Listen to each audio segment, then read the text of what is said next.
All right. Hello, everyone. Thank you so much for coming to today's webinar, Health Positive Design in Practice inside DuPage County's Crisis Recovery Center.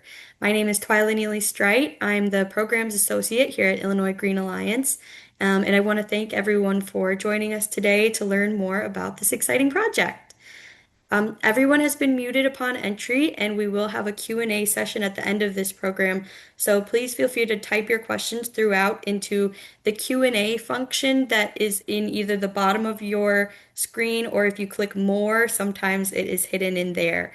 And you'll be able to submit questions and upvote other people's questions if you'd like to. So we'll get to those at the end of the presentation. For those of you who are joining us for the first time, Illinois Green Alliance is a membership-driven nonprofit that advances sustainability in the built environment to ensure greener and healthier communities across our state. Our role is to connect people, build knowledge and best practices, advance policy, and reach all building professionals so that high-performance buildings become the norm, not the exception.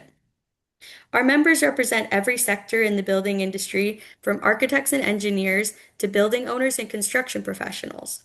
You can learn more about membership, check out our upcoming events, and learn how to get involved by visiting illinoisgreenalliance.org. This webinar has been approved through AIA for one LU-HSW credit and can also be logged for one LEED AP or Green Associate CE hour. Certificates of completion for both AIA members and non-AIA members are available upon request. And to specifically request AIA CE credit, and or a personalized certificate of completion for architecture license CE reporting purposes, you can follow the QR code on your screen and complete the linked form. And we'll also be linking that form in the chat now and again at the end of the session. And so for those interested in self-reporting CE hours for LEED AP or LEED Green Associate credentials, we'll be sharing self-reporting instructions and a fillable certificate of completion in our follow-up email to everyone, which you will receive next week. So here are today's learning objectives. And we also want to take a quick moment to thank Illinois Green's sustaining sponsors. First up, our gold and silver sponsors, with a special shout out to ComEd, USGBC, and Sloan. And also thank you to our green and supporter level sponsors. We could not do this work without your help. And if you and your organization want to commit to advancing our vision for a net zero future in Illinois, feel free to visit our sponsorship page to start a conversation today. And now to introduce our fantastic set of speakers, we have Daniela Pello. As a design principal for White & Company's Civic Market, Daniela Pello leads the vision and design of complex community-focused projects. Danielle is recognized for her ability to translate ambitious goals into thoughtful, human-centered environments that balance functionality, wellness, and community impact. Danielle holds a Master's of Architecture degree from University of Michigan and is a licensed architect and LEED accredited professional. As a Director of Crisis Operations at the DuPage County Health Department, Kathy Carey provides leadership for the crisis continuum of care at DCHD, someone to contact, someone to respond, a safe place for help, and crisis follow-up services, and has 25 plus years of experience working in community mental health. Kathy is a licensed clinical professional counselor. She's a graduate of University of Illinois Urbana-Champaign and earned a Master's of Science degree in clinical psychology from Benedictine University. And since 2001, John Mullade has supported clients in shaping strategies for health and sustainability. A recognized leader in sustainable and healthy design, John engages with all types of projects across architecture, engineering, and construction teams at Wheaton Company. He's a LEED Fellow, WELL faculty, and member of the WELL Materials Concept Advisory, and is Living Future accredited. So remember, we're going to have a Q&A session at the end of this program, so feel free to add your questions to that Q&A button, and our speakers will address them at the end with my colleague Miranda Wright. And with that, I'm going to pass things off to John Mullade. Great. Thank you, Twyla.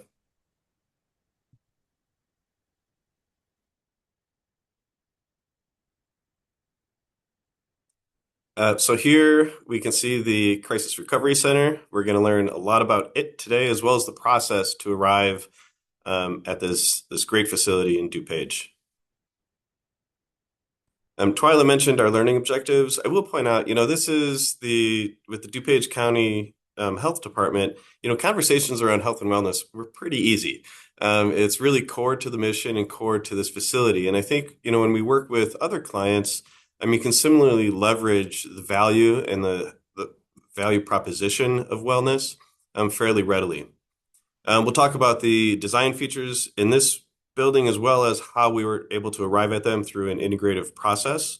Then, of course, drawing on well, we're not going to go through the entire rating system. We only have an hour, but we will highlight a handful of credits I think that were of particular interest for this project as well as the other well practitioners that are listening today.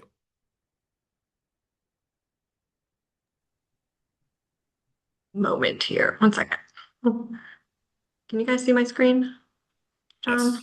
Okay, perfect. I seem to have lost it somehow. Okay.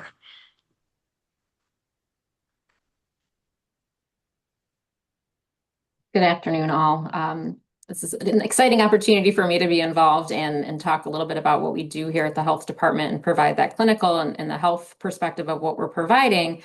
And I could go on and on for crisis, so I'll try to keep my points brief.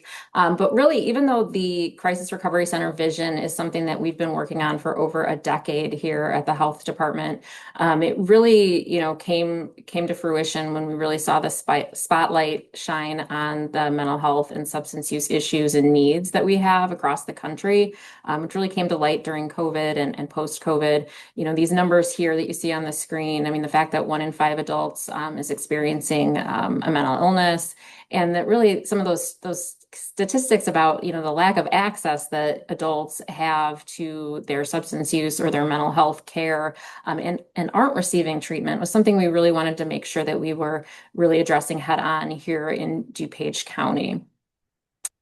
Within our county, within the state, DuPage County is the second most populous county, right next to Chicago, Cook County.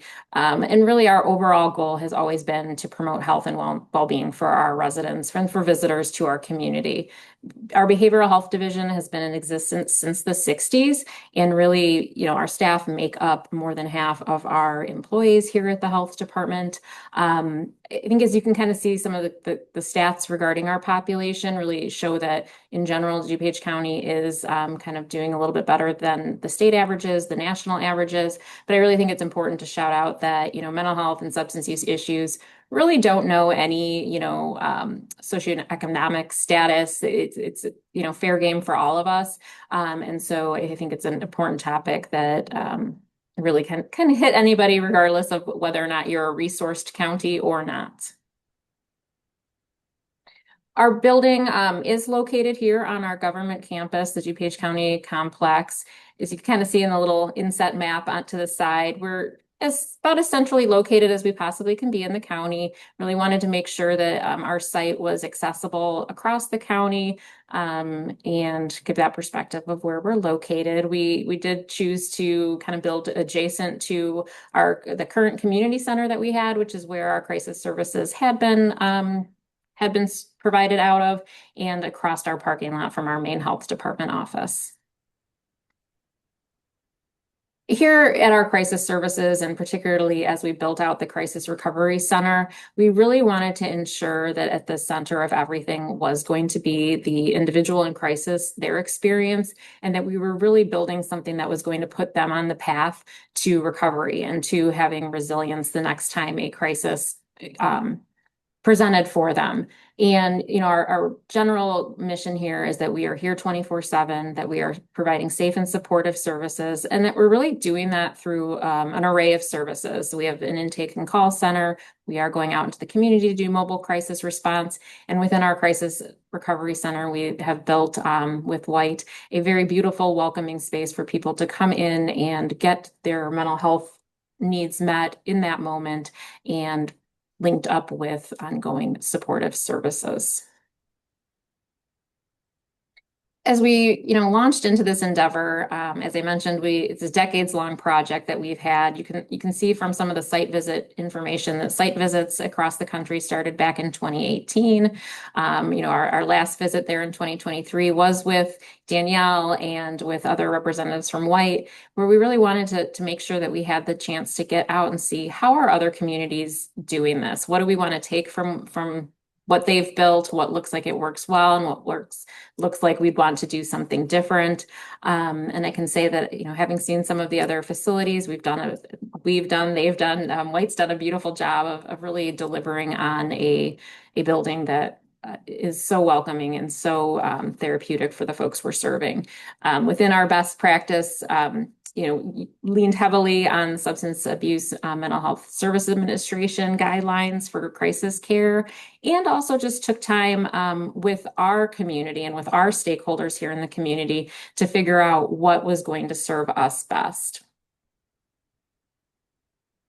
And so with that, we really, leaned heavily after these site visits and after doing some research, leaned heavily on all of our community stakeholders. And so we've listed some here, many throughout the legal system.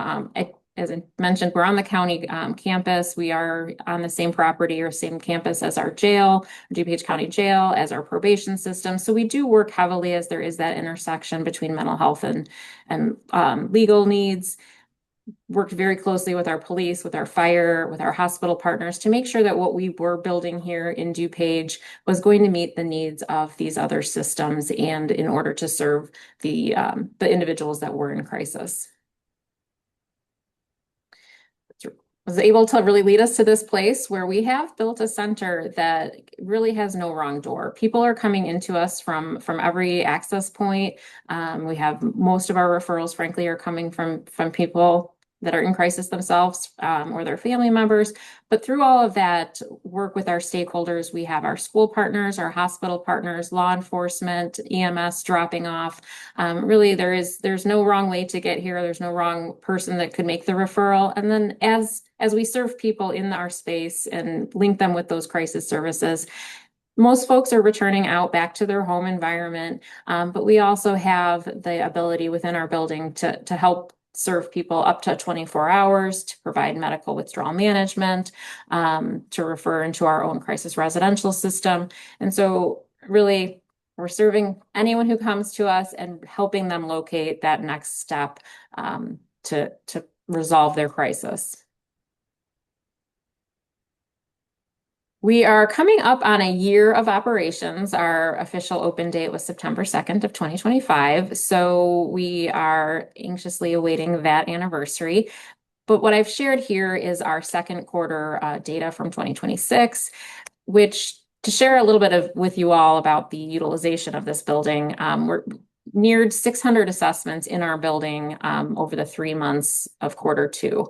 That is more than double what we would have served in our crisis space the previous year. So this really is having this space, having this footprint here in our community it really has been, if you build it, they will come, because we are seeing people coming into our doors through all sorts of different avenues. And really to highlight that youth number, we had 0 youth that used to come to our previous building. It was not a youth-friendly building. It wasn't, a really welcoming space. And to see that we're serving 110 youths in 3 months is such a drastic change for us, for our community, and really means that people are coming to this site versus maybe some more intensive sites like an emergency department or potentially having law enforcement contacts. And with that, I think that the reason I do this work is, of course, to kind of hear the feedback from the people that we're serving and to know that these services have impacted people. And we get feedback such as, something as enormous as "you guys saved my life." These sometimes are life-saving and life-changing services for folks in our community that are going through any kind of crisis. And so the fact that we have this space to do that, and I don't think there's been a single person who's come in the building and has not just remarked on how beautiful it is. We are so blessed to have this and to be able to provide this. With that, as we really kind of began the design process with White, and I'll be handing it over to them shortly, we really wanted to make sure that we all were, on the same page with what the goals were. And what we knew in our county was that we really wanted to. We're a large county, but we really wanted a single access point for people to know that that's where I can go if I am in a crisis 24/7. Really spent time with making sure that this is, destigmatizing. So, and some of that is that it's a beautiful space. Oftentimes in history, our mental health spaces have been very unwelcoming and, kind of very sterile looking. We really wanted something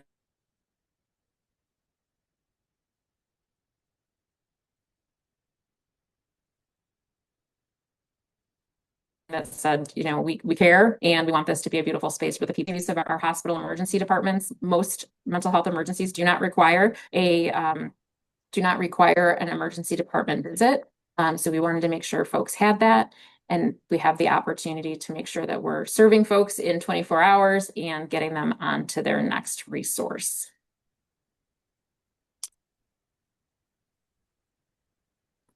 So, as a design firm and construction firm, we regularly work with clients to identify a framework that's most fitting for their project and for their organization. LEED, the Living Building Challenge, here it says materials pedal, it could be zero water, zero energy, net zero certifications of various flavors, or the Well Building Standard. And all of these are great frameworks. And for this project, as you can imagine, we was really drawn towards the Well Building Standard for that alignment and really to focus on the occupants themselves and the clients that are visiting the facility. So as we started design, before we even knew we were going 100% for certification, we wanted to make sure that the organization and the main kind of massing and idea of the building was supportive of health and wellness. So as we kind of looked at this from a programmatic standpoint, we identified the different elements within the building that this would be served. So Kathy spoke a little bit about this, like there's a youth area, there's an adult area, a withdrawal management area, and these all link and connect together to their existing community center that she noted, which is their respite. So we decided to keep all of our client-focused spaces on the ground floor on a circulation spine where intake kind of formed that extra prong of the diagram. And it's generally this H-shaped configuration with the crossbar of the H being the offices on the second floor for staff so that they are a little bit more removed from the hustle and bustle of the patient and client areas. So on this one, that H shape also allows us to greatly increase the exterior wall to allow for a lot more daylight to get in, views of green space and garden, and then also to take advantage of really good daylight coming into this space. So these were all just ways we could kind of mass and configure the building to support those goals before we even really started to do much detailed design work. Just showing you guys a quick plan here. These are floor plans, first floor, second floor, just color coded to really understand the different wings and how they're configured in the building, color coded here. So each wing of the building is centered around what we call a pod. So it has this open communal area where people can socialize or you can just be a little bit more engaged with others. And then around the perimeter of the pods are these more individualized rooms where you can go if you need a little more quiet time or you just need to relax, get away from things. And so that idea of choice and really understanding was super important. It's actually kind of similar on the second floor too, if you look at it. This is where the staff offices are with an open office environment and then conferencing and office type space around the perimeter. One thing I want to note that was really important that Kathy hit on was really this destigmatization and really making sure this building didn't have an institutional feel. So when we're talking about, mental behavioral health issues, we were looking at anti-barricade, anti-ligature design elements. And a lot of these components that we've seen historically are used in detention centers, frankly. So they have this kind of institutional look and feel, this durability, really kind of rough and tumble quality to it. So one thing we did was sit down and work with Kathy's team to identify what areas of the building needed the most sort of intense safety features, and then what areas could we lessen the impact of those. And that would help allow us to create a little bit nicer look and feel to the building. So Kathy's team was really great about thinking operationally how their staff would work throughout the facility so that they could kind of err on the side of providing a more normative environment as opposed to that institutional quality. And so you see that with spaces here. This is an example of the lobby as you come in. We really started to edge more towards a hospitality feel almost, just to make people feel welcome and invited, and to actually just communicate a quality of craft and care that clients would receive in this facility through the space and the design and the architecture itself. Kind of going back into the client areas here, this is one of those pods. This is an adult pod. A couple things you can see here. One is the idea you have this nice big wall that overlooks some green space, and you can actually step outside onto a patio. A lot of these tours and facilities we looked at actually had things kind of locked down where people couldn't freely move in and out of the facility. And Kathy's team felt it was really important that people had a choice here in this facility.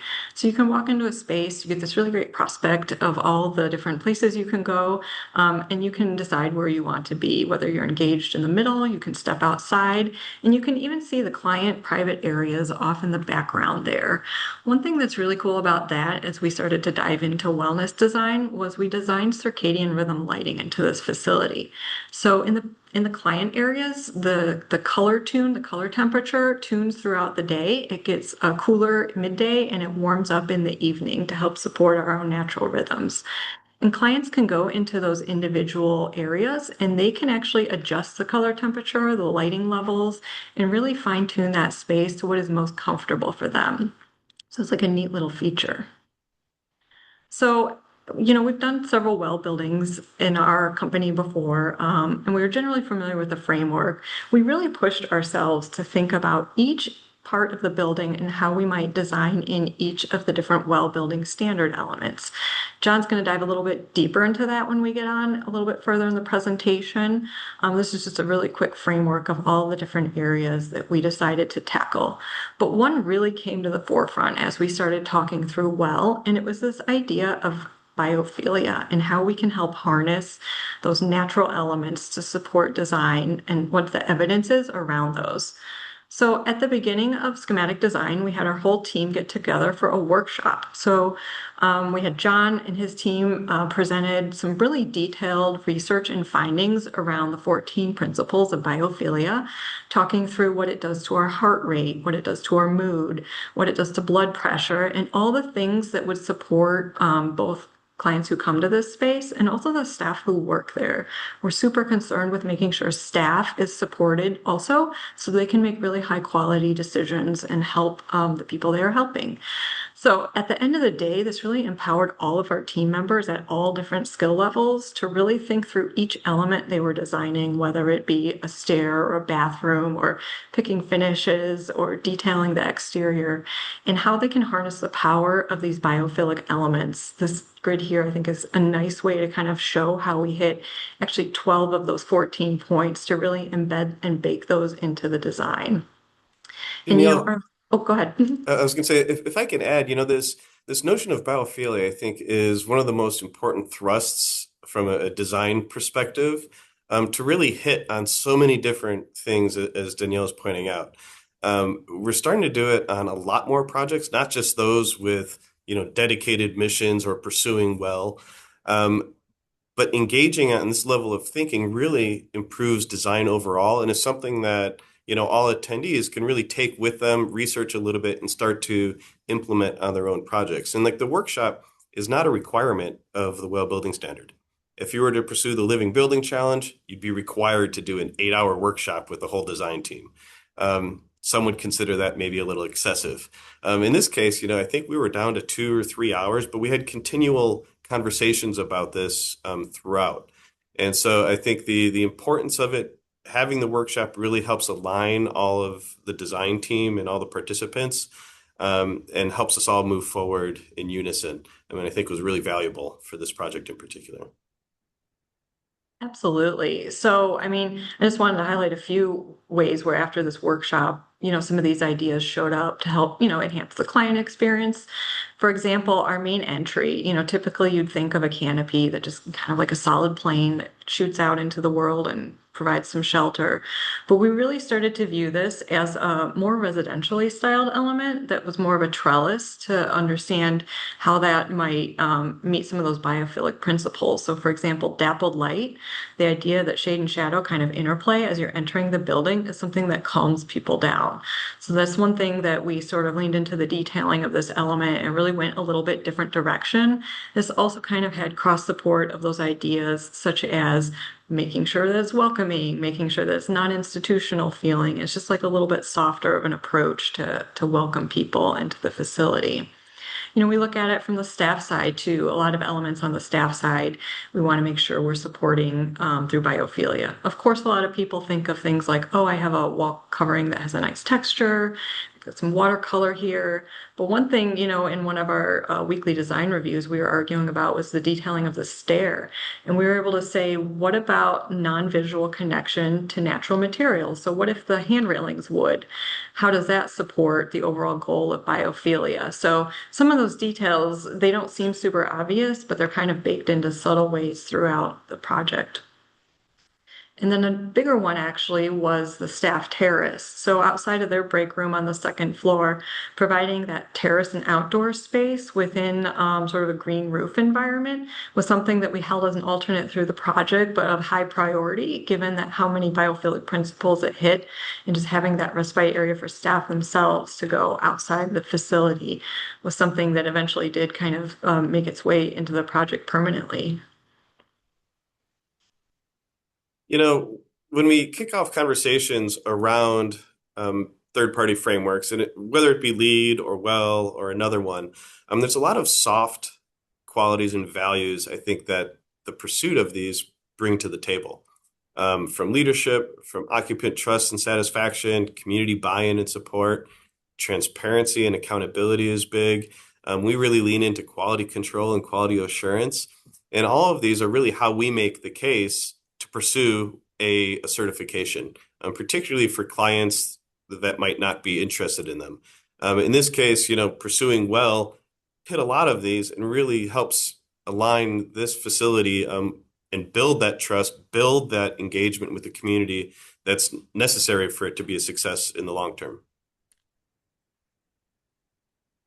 So the WELL building standard, has similar to LEED, and a number of the other frameworks out there, is divided into a number of different sections. But it's really just a way to measure and certify and monitor the features of the built environment that support health and well-being. We'll talk about these. Danielle, if you can go to the next slide. It was really based on medical research.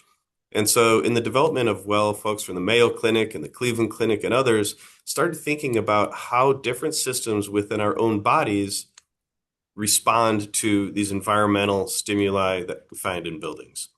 Can we isolate that medical research, bring it all together into one framework, and then really use that as a basis to support human wellness within the built environment?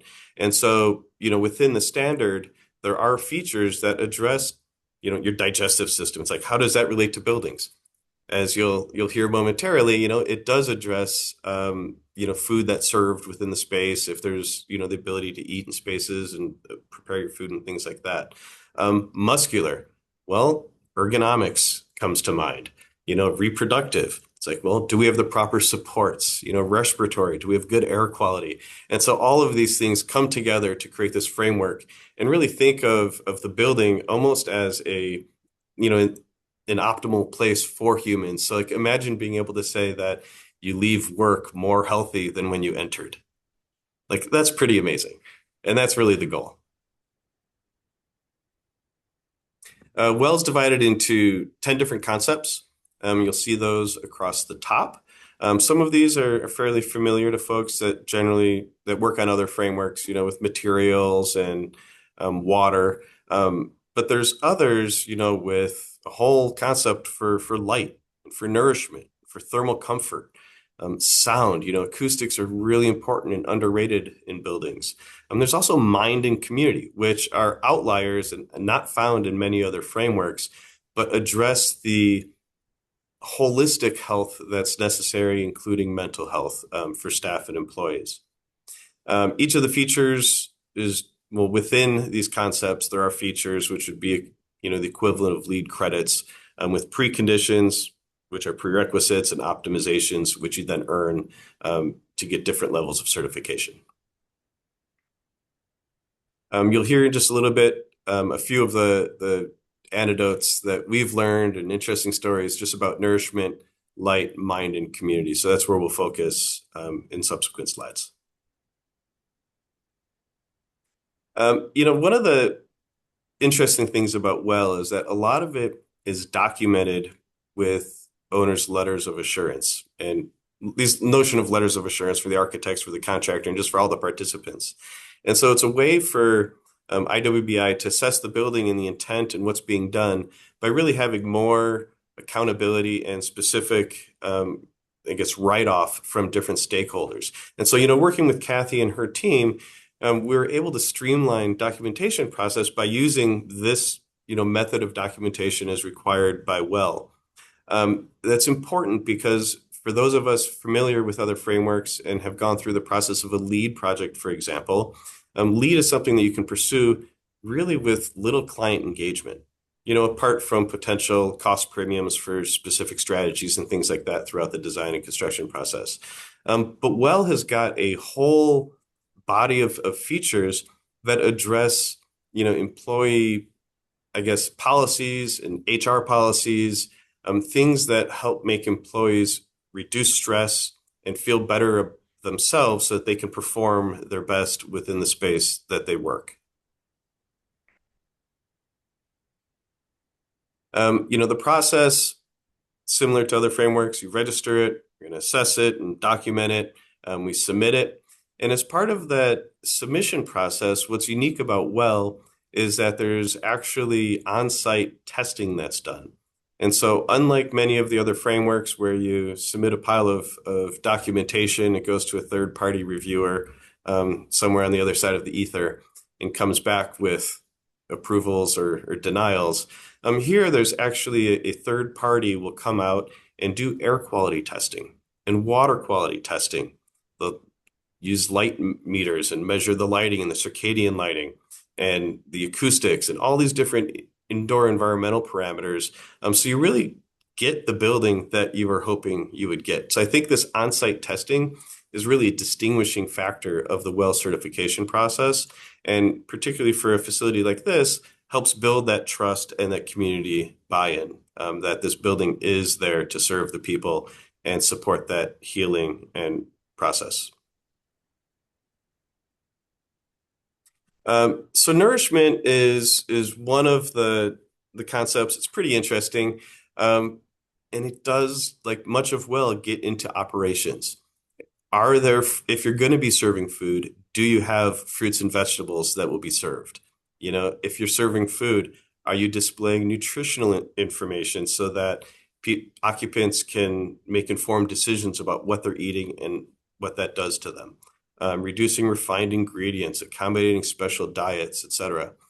This facility, being what it is, was really unique in that, particularly for those that are in the detox and sobering areas of the facility, will have special diets.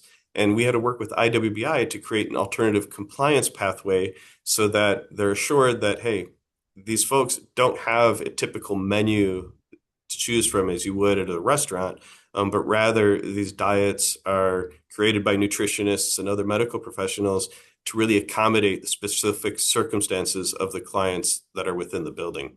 And so, we had to deviate a little bit from the exact verbiage of the WELL building standard, but WELL is really good at accommodating those situations so that because in situations like this one in particular, there's really no way around that. Throughout the building, and again, you can see in this image, one of the areas where folks that are there can go and prepare a hot cup of coffee or warm something up in a microwave. This is in addition to the full staff break room that's found on the second floor. Light similarly covers a lot of different areas that might not be found in other frameworks. Most of us are familiar with daylight simulation. I'll talk about that in a moment. Electric light quality and lighting control, Danielle talked about with the use of tunable lighting and adjustability for occupants. If we go to the next slide, we can see how this really plays out. We did do extensive daylight studies throughout and applied different controls in different areas. In some areas, particularly in the interior spots, we added these skylights. And again, thinking through this biophilic notion, it's like, how do we create this light that's coming in to be dappled, to reduce stress, reduce glare, and really offer a unique feature for the facility? And you can see on the left how that played out with the skylight. Danielle, maybe you can describe a little bit more of the process and how that was developed or the material that was used. Yeah, absolutely. So Skylight's actually in the youth pod. So what's interesting about the youth pod is they do not have access to a patio. The thought there was that if anyone should be kind of kept within the building, it's the youth, for kind of safety purposes. So instead of that kind of big gracious curtain wall and patio, we gave them some skylights. So through this process, we were looking at doing a film product to both kind of reduce the amount of glare that skylights typically produce, even though these are on the north side of the building, they do catch some glare. And then to kind of take patterns that were similar to some of the wall coverings and such we were using inside. So we ran some daylight simulations and different softwares for that just to kind of fine tune the pattern, and ended up being a really cool pattern. As the sun moves throughout the day, the little patterns get a little blurrier, softer on the floor, and then they sharpen up as they get towards the edge. So it was really a cost-effective thing, frankly, to do. It wasn't super expensive, and we think it has a lot of kind of bang for your buck and what it brings from that biophilic standpoint. Within the Mind feature, again, this brings in some of the policies that are in place. So we worked with Kathy and her team, and for a lot of organizations, particularly when you're looking at local government or within teachers' unions, a lot of these types of policies are already in place in support of employees. I don't think, Kathy, we really added or changed policies. Rather, it was documenting the great things that you're already doing for your employees, right? Yeah, that's correct. And so that really, helps, facilitate the pursuit of well when these things are in place and you can look at an employee manual and pick out the passages that, align and correlate to the specific feature requirements. For some clients, and again, as designers, we're not really attuned to talking to clients about their HR related policies. But the well building standard kind of forces that, and it's really an opportunity to further relationship with your clients, to develop more meaningful conversations around, what they really care about and why they do things that they do. And I think there's an opportunity for a lot of organizations to make fairly minor improvements to their policies that would have provided out or that would out the value would outweigh changing their policies. And there's a process to everything that does create more work for a design team. But I think there's a huge benefit to that in terms of creating a holistic health environment. From the design side, next slide. From the design slide, I mean, this plays out in innumerable ways, particularly as we think about biophilia in the space. I love the sidewalk entryway for employees, and how it kind of zigs and zags in order to create really a subtle sense of engagement, a sense of mystery. You're going around the corner, and these subtle cues have a large impact on how we respond and how we feel when we enter the building. Danielle talked about the wood rails in the stairway there. You can see also that there's views to the outside. You can see the weather. You just came from outside. You're now heading up to your office upstairs, and you've got natural patterns, and you're stepping on stone stairs with a wood ceiling. All these different elements come together to support mental health of the occupants and the employees. Just want to add too, with the subtly shifting path for the staff entry, it's also a principle borrowed from some Japanese landscape architecture too, of what John said, but also keeping you intentional and in the moment. So as you enter and exit work for the day, you're kind of taking a moment, thinking about, what you're doing next or what you had just finished to kind of get your mind in the right mindset.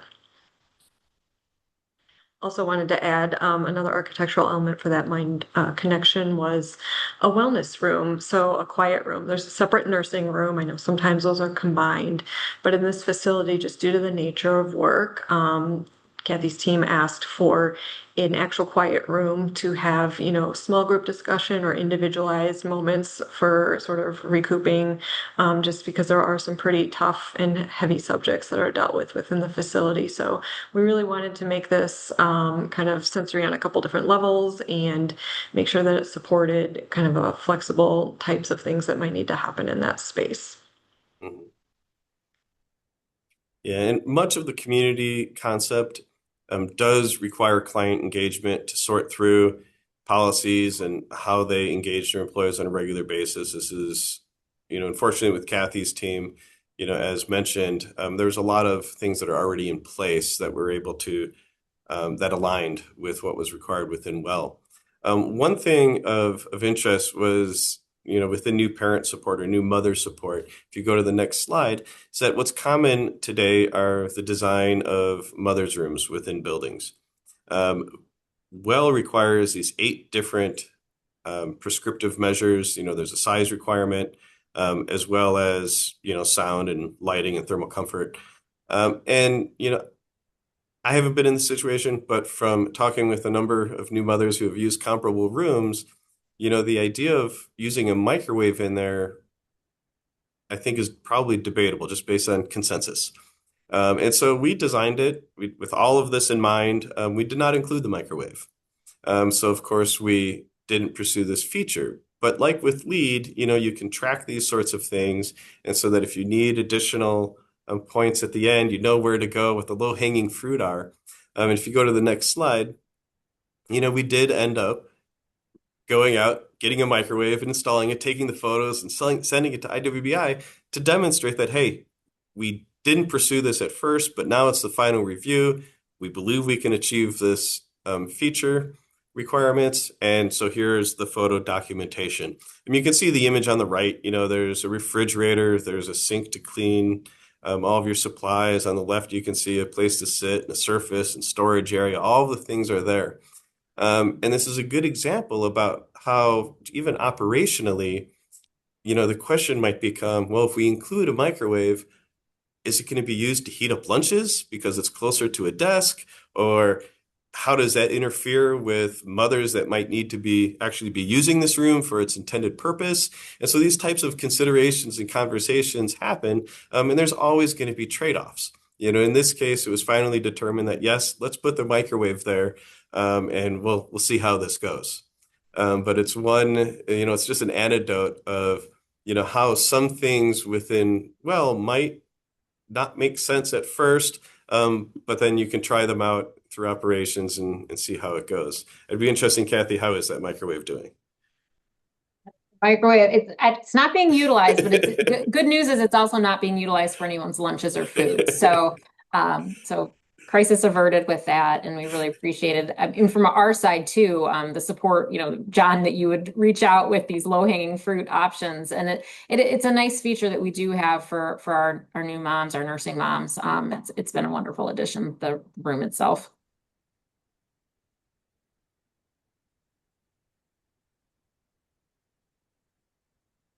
All right, so I'm gonna kind of wrap up and I'm gonna ask Kathy to join me for this one somewhat too. So, sort of on completion of the project, I don't know if John said this, we're well silver, is where we ended up on that, correct, John?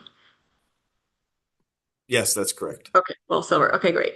So, in speaking with leadership at the health department, these are kind of some of the key takeaways because this building, sort of the program and everything Kathy and her team has built is part of something that doesn't quite exist in this form today.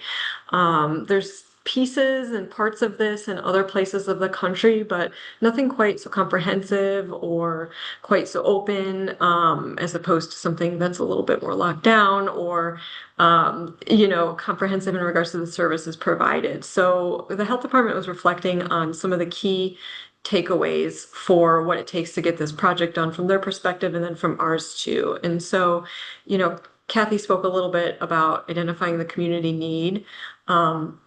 Also, huge political will and funding, just having really good leadership, building it brick by brick to make sure it can happen, and then really accessing the funding that is needed to get a facility like this up and running is like obviously one of the most important things for innovation. That strong stakeholder group that Kathy mentioned, really getting everybody in alignment and supporting the project to make sure everybody's, marching to the same beat and the same goals is also super important as the project's getting off the ground. And then another one kind of, I know maybe from Kathy's perspective too, but ours, the pursuit of innovation is kind of uncomfortable. Like there's not a lot of precedents you can look to and say, oh, this is how they did it. This is what we should do, or building off of previous research. A lot of it is knowing that you have to be uncomfortable with some of the decisions that you need to make, and just kind of hope that your research and information is good enough to do the right thing. And then take those chances and adapt your thinking, adapt the design as you go. I know Kathy could probably speak to how many times we changed the substance use pod. Kind of felt like Groundhog Day, but there's going to be things that need to change, and we need to just roll with it and adapt. I don't know if you have any other closing comments or thoughts to add, Kathy. Yeah, I mean, I was laughing as you were saying the last one because it really is a learning opportunity for all of us because we've never done anything like this before either, and we don't have a great blueprint, especially in the state of Illinois, for this type of facility to really be all encompassing. And so it really was an opportunity to say, like, what would really be the gold standard be for the state? Because the other piece of this is that the state is really moving more towards looking for these. How are we expanding these safe place for help idea and where people can go for this community-based mental health crisis care so that folks don't have to go to the hospital? So, I mean, we're really hoping that we've been asked to present across, different conferences, and we've had people from other states now come and view this building to say, like, what is it that this looks like, and what do we want to say? So I say that all to say, it's really, we're hoping a model of how to really build a place for people to come and get the care that they need in the community. And so I think there's a lot of opportunity in the future here for Illinois and for architects, for all the builders to really kind of buy into and help the community agencies build up a similar facility. So with that, I think we'll open it up to questions. Well, I have Awesome. Oh, go a ahead. question, if I can start, for Kathy. Yeah. And that's, what do you think some of the biggest obstacles are for more other communities replicating this type of facility? But I think one of the things that we had working for us really was some of the political will that we had here in our community, and we were able to leverage some of the ARPA dollars. So I mean, funding was huge for us. One of the questions in the chat is about what was the original site used for? I mean, this is a new building, so the site was just part of parking lot, ground space, and so a lot of that was needed, and I know that can be a challenge in the community. And so I think that is definitely a bigger piece is the funding that other folks are going to kind of need. And it is challenging to work and figure out within your community, like, what is the scope of what you need? I think some of our early decisions were, how big does this space need to be? How many rooms in each pod do we need? We don't really know because we don't have anything to compare it to. And so we really took the stance too of like, well, we're going to build it a little bit bigger here and hopefully grow into it, and don't want, to have to be, hey guys, come back and, build more space on, in a year or two. So I think those might be some of the challenges is around that community engagement and kind of building up the stakeholders with the funding.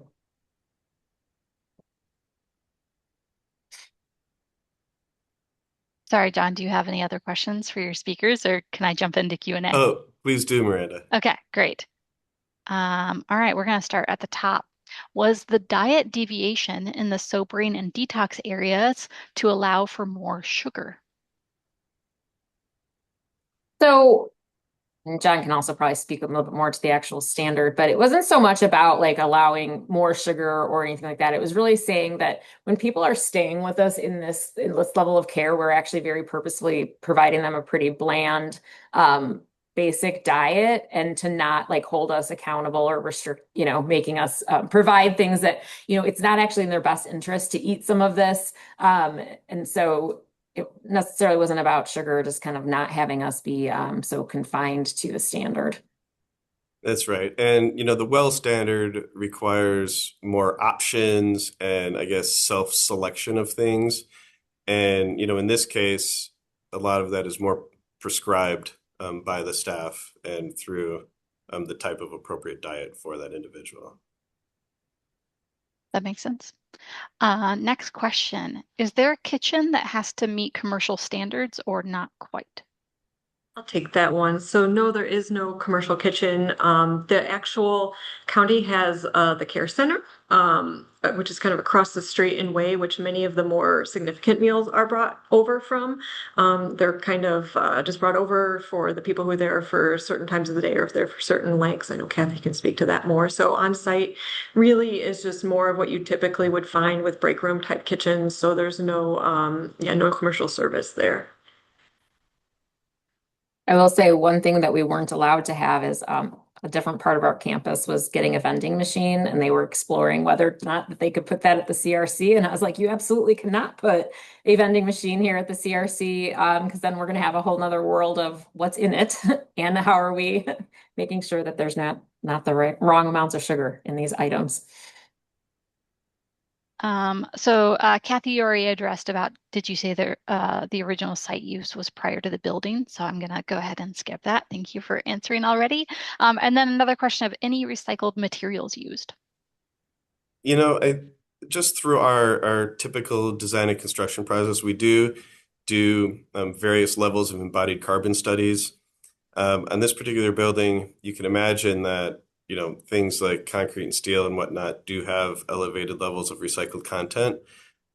We did not document all of that and quantify it for this particular project. Well doesn't look at the recycled content, but rather the dimensions of these materials that might impact human health, like VOCs and emissions and toxicity and that sort of thing. And so there was certainly several lenses used for materials selection. And when possible, we always defer to lower or higher recycled content to reduce embodied carbon. But I don't think it was a major driver in design per se. Yeah, just as much as we put it in our typical specifications, we do have an internal sustainability standard that we kind of follow some of that for. But as John mentioned, yeah, just the other drivers were a little bit more important, so it wasn't documented. Makes sense. That is all I see right now in our audience Q&A. I have a question myself, but if anyone in the audience wants to put in any last thoughts as I ask my question, please do. Watching this presentation, there's a lot of great conversations that have happened through the process of schematics and details. It sounds throughout the entire project of the, making decisions and working with your clients, as well as looking at past presentations and these workshops, etc. I am curious of how that all sounds like it takes time. And I find that, as an architect, that was always the thing we were up against is running out of time with the deadline of getting drawings done, etc. How is White and Company either in general as a general practice or for this specific project? How are you able to make time for biophilic workshops or for site visits or exploring certain conversations, etc., working with the staff, things like that? Was that led by the well certification needs, or was that led by the client? I would just be curious, how are you able to make that time because it's important and it makes an amazing project in the end? That's awesome question. So one thing I don't think we mentioned, our company is fully integrated. So we did the design, engineering, and construction. So inherently having all of that under one roof kind of eliminates some of that typical back and forth time that you have to build into your project schedule. So in my mind, I think of it as we kind of just delete that and replace it with the fun stuff. So having that biophilic workshop, it's something I think, John, we talked about it and it was pretty I wouldn't say last minute, but we're like, let's do it this week. It's a pretty light lift to do things like that. We did move rather quickly through design because we needed to take advantage of some of the ARPA funding that was about to expire within the county. So we just, kind of made way a little bit to make an intense, I'd say, conceptual design portion of the project to make a lot of those high level decision making happen, and then get our main cost parameters around the project before getting into design. So I think kind of supercharging that concept phase was something that really paid dividends in the end, because it gave us a little bit more time throughout the other phases to dive a little bit deeper. And of course, having a responsive client is the best. So we had, I think it was pretty much weekly or every other week at times, meetings with them to get feedback. And they were really good about giving us the information we needed and making decisions, or saying, well, we don't have that in place yet, but we will have our staff do that. So go ahead and design it. Just kind of having that level of feedback was awesome. That's awesome. Those are all great answers. I think the reminder of the integrated team makes a lot of sense. So I'm sure that helps to streamline certain steps of the way, and having a great client, obviously. Well, that looks like that is the end of our Q&A. So I'll give everyone 4 minutes left of their hour. But I just want to say thank you so much to the team and everyone here for presenting this beautiful project to our community. Yeah, we will follow up with a follow-up email to everyone on the call with this presentation recording, and everyone have a great rest of your day. Thank you. Thank you. Thank you.